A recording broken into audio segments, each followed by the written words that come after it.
and welcome back to my channel Study with Abhilasha. As you all know, in this YouTube channel we will discuss about topics related to business studies subject. In our previous videos we have discussed about insurance, its meaning and the terms used in insurance policy contract. Now in this video we will discuss about the principles of insurance. So without any delay, let's start our today's video. So principles of insurance का meaning क्या होता है? Principles of insurance मतलब वो नियम या सिद्धांत जो पूरे इंश्योरेंस पॉलिसी के फाउंडेशन को रखते हैं, मतलब इन पर ही बेसिस होता है पूरा इंश्योरेंस कॉन्ट्रैक्ट या हमारी इंश्योरेंस पॉलिसी जो हम करवाते हैं। तो फर्स्ट प्रिंसिपल है principle of utmost good faith. According to this principle, insurance is a contract based on faith. The insured and insurer must disclose all the material facts to each other and both the parties should not hide any fact related to insurance policy. If the insured hides any material fact from the insurance company and later on the insurer come to know about it, then he can refuse to pay compensation.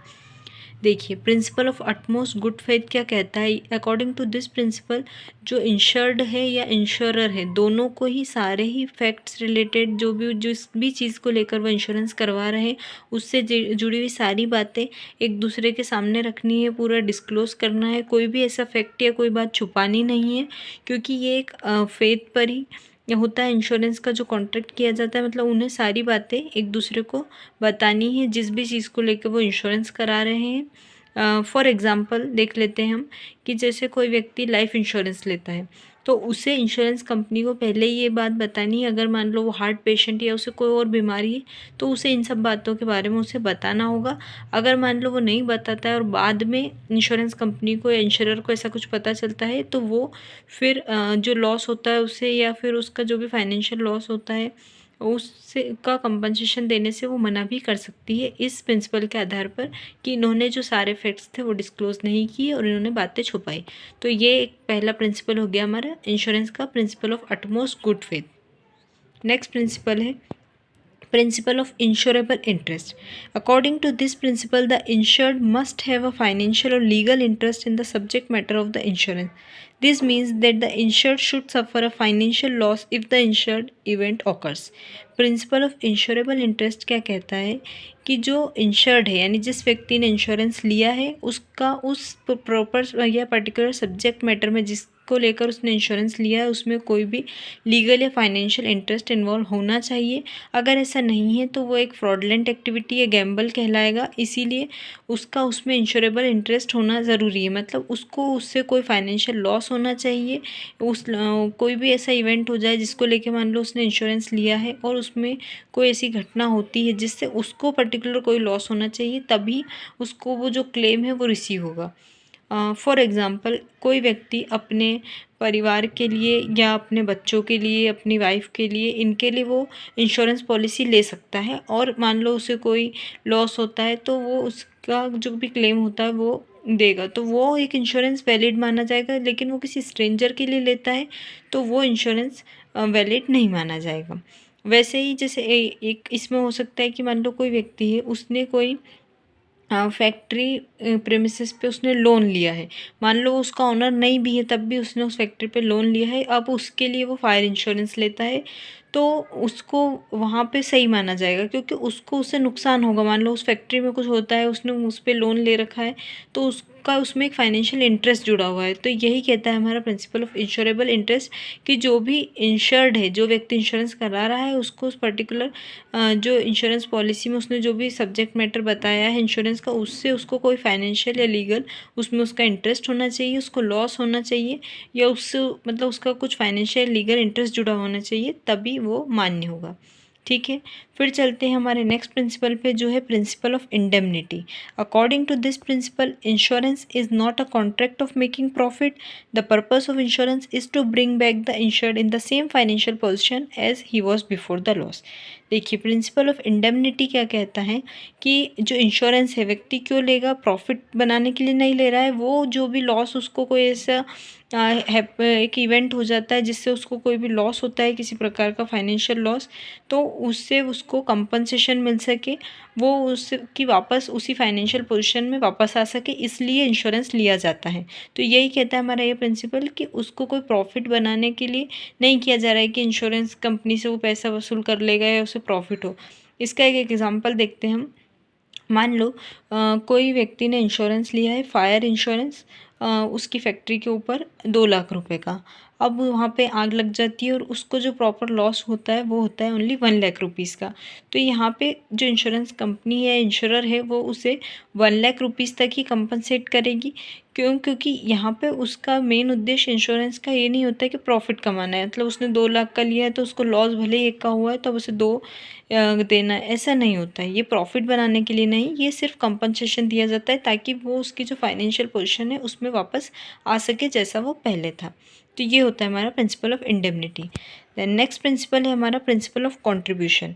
According to this principle, if the insured has taken multiple policies for the same risk, the claim amount will be shared proportionately among all the insurers.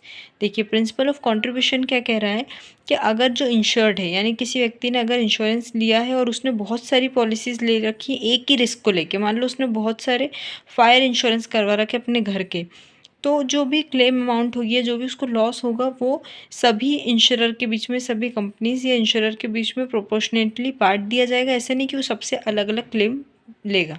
ठीक है, तो ये होता है हमारा principle of contribution. For example किसी person ने अपने घर के लिए मान लो फायर इंश्योरेंस लिया है कि घर में आग लग गई कभी, तो उसके लिए किसी ए इंश्योरेंस कंपनी से वो 1 लाख का इंश्योरेंस करवा लिया, फिर बी से उसने 75,000 का करवा लिया। मान लो उसके घर में आग लग जाती है, लॉस हुआ उसको 50,000 या 75,000 का मान लेते हैं। तो जो लॉस या क्लेम जो दिया जाएगा तो वो दोनों मिलकर देंगे, ए और बी कंपनी, और उस प्रोपोर्शन में जिसमें मतलब उसने उनसे इंश्योरेंस करवा रखा है। एक फार्मूला होता है इसका, और उसके हिसाब से मान लो कि 1 लाख में से आधा वो दे देगा 50,000, और बी कंपनी से उसने 50,000 का कराया था तो आधा 25,000 वो देगा। ऐसे करके 75,000 का टोटल क्लेम पूरा किया जाएगा। यही होता है हमारा प्रिंसिपल ऑफ कॉन्ट्रीब्यूशन। फिर देखते हैं हमारा अगला प्रिंसिपल जो है सब्रोगेशन का, principle of subrogation. According to this principle, after compensating the insured for a loss, the insurer gains the right to take ownership of the damage property और recover the loss from a third party responsible for the damage. Principle of subrogation के अनुसार जब insurance company insured को जो loss है उसके लिए compensation दे देगी, तो उसके बाद जो भी डैमेज प्रॉपर्टी होगी जिसके ऊपर उसने इंश्योरेंस लिया था उस पर पूरा अधिकार आ जाता है हमारी इंश्योरेंस कंपनी का। फिर वो उसको सेल करके या कैसे भी उस लॉस को रिकवर वो कर सकती, उस पर इंश्योर्ड का फिर कोई हक नहीं रह जाता। फॉर एग्ज़ाम्पल मान लो उसने किसी भी व्यक्ति ने फैक्ट्री का फायर इंश्योरेंस लिया। अब फायर में उसका मतलब बहुत सारा सामान जल गया और उसका क्लेम उसने इंश्योरेंस कंपनी से रिसीव कर लिया। अब उसके बाद मान लो वो जो जला हुआ सामान है 10,000 में, 20,000 में, आधा जला हुआ जो भी सोल्ड हुआ, तो वो जो पैसे हैं उन पे हक होगा इंश्योरेंस कंपनी का, ना कि इंश्योर्ड का, क्योंकि उन्होंने वो ऑलरेडी उसके लिए पहले ही कंपनसेशन रिसीव कर चुका है। तो ये होता है हमारा principle of subrogation. Then next principle है हमारा principle of proximate cause. According to this principle, the cause or reason for the loss must be related to the subject matter of the insurance contract. If the loss is due to some other cause, then the insurer can deny to pay the compensation. According to this principle, हमारा जो proximate cause का principle है वो कहता है कि जो भी लॉस होगा उसका कारण वही होना चाहिए जो अपने इंश्योरेंस पॉलिसी के अंदर या उस सब्जेक्ट मैटर से रिलेटेड है, जो उसमें पहले ही हम डिस्कस कर चुके हैं। उस पर्टिकुलर कॉस्ट से ही लॉस होना चाहिए आपको, तभी कंपनसेशन दिया जाएगा। अगर कोई और कारण से आपको लॉस हुआ है तो फिर कंपनसेशन इंश्योरेंस कंपनी के द्वारा नहीं दिया जाएगा। फॉर एग्जांपल मान लो मैरीन इंश्योरेंस होता है एक, कि समुद्र में कोई सामान इधर से उधर ले जाता है कोई भी बिजनेसमैन का या किसी का भी, तो वो उसके लिए इंश्योरेंस लेता है कि समुद्र में उसको खतरा रहता है बहुत सारे और उससे उसका कोई लॉस नहीं होना चाहिए। अब मान लो उसने गेहूं के बोरे वो समुद्र के मार्ग से पहुंचा रहा है, उसने मैरीन इंश्योरेंस ले रखा है। अब लेकिन उसमें रास्ते में चूहों के कारण मान लो कोई नुकसान हो जाता है, उसका जो गेहूं के बोरे हैं उनको काट देते हैं, कोई भी उसका नुकसान हुआ, तो यहाँ पे इंश्योरेंस कंपनी उसको क्लेम नहीं देगी। क्यों? क्योंकि जो इंश्योरेंस लिया गया है वो लिया गया है समुद्री खतरों से बचने के लिए। मान लो रास्ते में कोई समुद्र में तूफान आ गया, उससे माल खराब हो गया, इन सब बातों के लिए लिया गया है। तो कारण वही होना चाहिए जो इंश्योरेंस पॉलिसी में, जिसके लिए आपने इंश्योरेंस लिया है, किसी अदर कारण से अगर कोई भी नुकसान होता है तो उसके लिए कोई इंश्योरेंस क्लेम इंश्योरेंस कंपनी के द्वारा नहीं दिया जाएगा। यही होता है हमारा प्रिंसिपल ऑफ प्रॉक्सिमेट कॉस्ट। देन हमारा लास्ट प्रिंसिपल है principle of mitigation of loss. According to this principle, the insured must take care of property or subject matter of insurance in the same way as he would take care without taking insurance policy. The insured should not become careless after taking insurance, and it is the duty of insured to make a reasonable effort and take all the available precautions to save the insured property. देखिए, principle of mitigation of loss क्या कहता है कि insured को, जो भी व्यक्ति insurance करवा रहा है अपने किसी भी सामान का, प्रॉपर्टी का, फैक्ट्री का या किसी भी प्रकार का वो इंश्योरेंस लेता है, तो उसे उस पर्टिकुलर प्रॉपर्टी का उसी प्रकार ध्यान रखना है जैसा वो तब रखता है जब अगर उसने इंश्योरेंस पॉलिसी नहीं ले रखी होती। मतलब उसे ऐसे बिल्कुल केयरलेस नहीं हो जाना है कि अब मैंने इंश्योरेंस करवा लिया है तो मुझे तो कंपनसेशन मिलेगा, कोई भी नुकसान हो, नहीं, उसे उसका पूरा ध्यान रखना है और कोई ऐसी घटना हो जाए तो उसमें उसका जो इफ़र्ट्स हैं उसको उठाने हैं, पूरे कदम प्रिकॉशंस लेने हैं कि ये कैसे इस नुकसान को कम किया जाए। मान लो फायर इंश्योरेंस ले रखा है, अब उसे ये नहीं सोचना है कि आग लग गई तब कि बिल्कुल कि मैंने तो इंश्योरेंस ले रखा है, अब मुझे इस आग को बुझाने की कोई ज़रूरत नहीं। उसको उसके सारे जो भी रीज़नेबल इफ़र्ट्स वो कर सकता है उस समय पे उसको करना है ताकि वो नुकसान कम हो। यही होता है हमारा principle of mitigation of loss.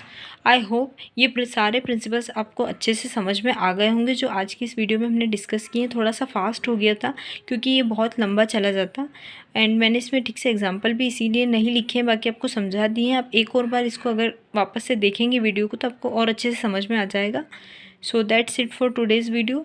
मिलते हैं अगली वीडियो में जिसमें हम डिस्कस करेंगे टाइप्स ऑफ इंश्योरेंस, किस किस टाइप के इंश्योरेंस लिए जाते हैं। और that's it for today's video. I hope आप लोगों को बहुत अच्छे से समझ में आ रहा होगा। स्क्रीनशॉट ले लीजिएगा नोट्स के, and don't forget to like, share and subscribe the channel. Thank you for watching.